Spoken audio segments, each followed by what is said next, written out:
Like if you see it and you go, oh, that's going to make a good dog. Like, can you pinpoint any? Yeah, like one day I was in there and actually somebody took a picture of it, which we posted. I just had a squeaky toy. Yeah. And when I squeaked it or said pop up or anything like that, the dogs they'd immediately pick their heads up and focus, and they would sit and they would cock their head a little bit, but they were focused on you like, I'm going to learn something, you know, that, and that's what that's what we're looking for. We're looking for that, you know, not the one that is kind of off wandering around smelling the roses over there, you know, in the left field. They're actually. Oh, she's not talking about it. Yes, she is. No, I'm not. No. So we're looking for that focus, for that engagement, to be able to work them.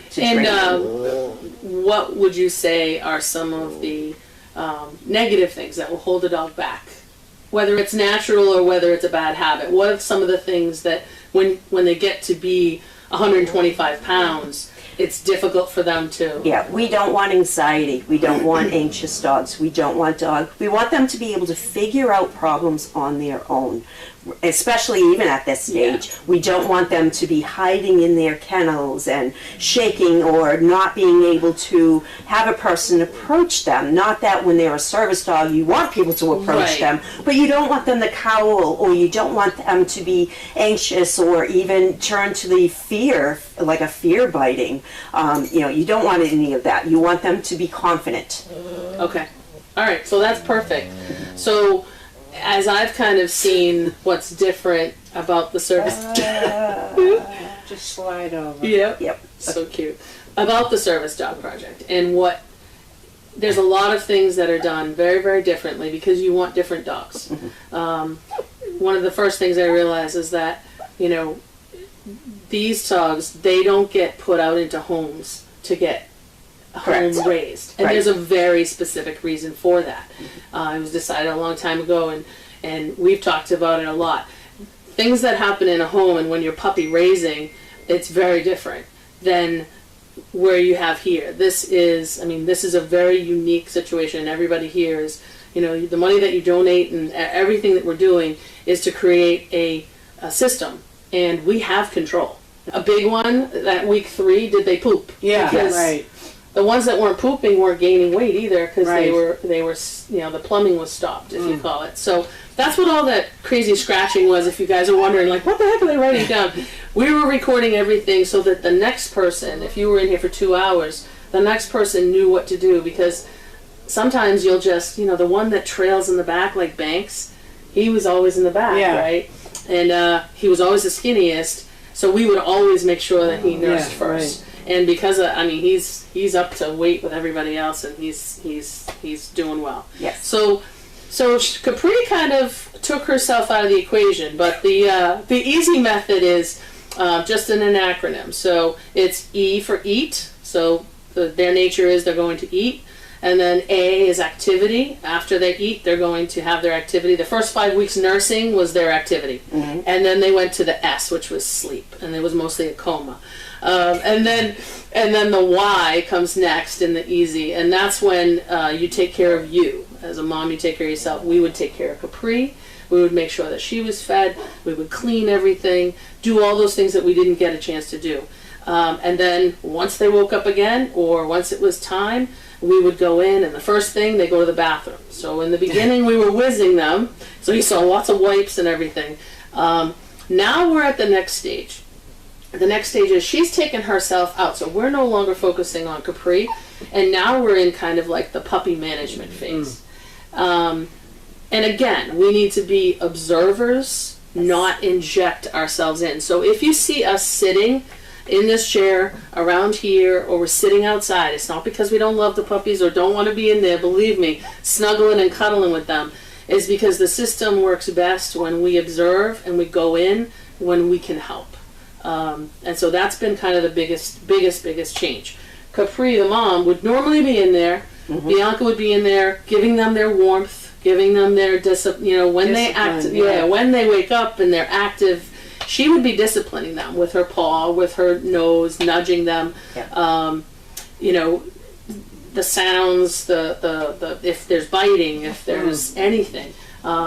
She sits here, and you can see when something is out of She raises her head and kind of might go over and look. But out of whack. She'll come over, yeah. Is that my son there bothering? and then she'll look at one of whoever's here and kind of go, "Are you gonna do it?" Yeah, Right. I'm not going to do it. You do it. Same thing with the eating, right? So it's like Donna's in here, or anyone's in here. We're getting the gruel ready, or we're getting ready to feed them. The puppies know. She comes over, and she'll just put her head over. She always has her little boom, and then she goes to everybody else, and and that's it. She looks at you to do your job. So so we're gonna step in only because we have to at that point. So the method is still the same. So we're feeding them out here, or when we're spoon feeding them from here, we're teaching manners. Yes. We're not letting chaos rule the day, even though it looks like chaos. They're slowly learning. They get better, I think. They are. Yeah. And it's each week. Each week they're working constantly doing the spoon feeding and learning their names and telling them to wait. You will see a lot of this, off, off, off. Right. They're starting to learn. This is all part of the training that we do.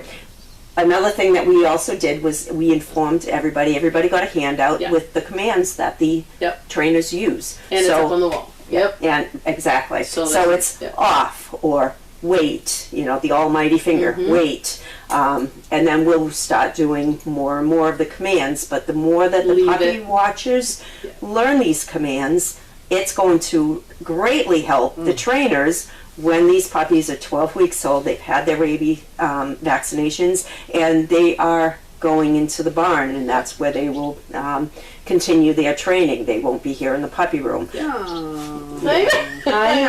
know. Well, once next week when they get their C5, they're going to be able to start coming out of here. Which will be good. They'll be able to start moseying out into the real world. They'll be able to go into the teepee area, doing puppy marches back and forth, explore all the grass over under the swing set. They'll be able to go places on the property, and they're just going to thrive. Yeah. But they'll know some of those commands. Exactly. So that's huge. Like, it wasn't that way before. You didn't know what you were doing, or at least I didn't when I first started, and I didn't know what words to use. We have it written down. We have the part of the training. We go over those things. So leave it. When we're in there, the basic method is when they're eating, and after they're eating and they start their activity and they're playing, we're in there. We're standing up. We're standing up because we want to be able to get to as many puppies as possible, and we're doing behavior management at that point. It's a lot of behavior management. So you have to kind of be standing up. You can't go in there and sit down, and plus it's not good for the puppies, it's not good for you. If you do sit down there at this age, when they're this big, they're of course just going to come all over you and crawl all over you. And our goal, Lynn, is to hand these puppies over to you and have it be a transition that we've encouraged all of the characteristics that you talked about, that we work on focus, that we work on their manners, that we hand them over to you so that you can continue your training. And it's for the good of the dogs. I mean, if these guys, I can't wait to see how fast this group of litter gets the training and is able to get matched, because you're teaching them skills. You shouldn't have to worry about their behaviors. We don't want to mess anything up. We want to help along the way. So hopefully we're doing that in a systematic way. Yeah. Well, I think starting probably next week at some point, and we'll put it up on the board. Diane was wonderful. She actually did some research on sounds. Yeah. So we were looking at getting a CD that played fireworks and all that. Yeah. Turned out they returned my money and said, sorry, we can't provide it. See what your thoughts are. How much do you think that they will weigh? What do you think 1 week. the top dog will be? Right now it's Bert. Yeah. And the lowest dog, which is Banks. So I'm going to leave that up to you guys to... We'll put them up there. If we get responses, we'll put the top... Put some estimates up there and see how close you guys all get. Yeah. All right. Well, I think that is it. We're not going to get much puppy noises, but I hope you guys all enjoyed our segment here. And it's great in general that you have a couple of the different things in here, because you hear the sounds while they're doing mail call and while they're doing other things. It's great. Oh, yeah, definitely. It's nice. Yeah.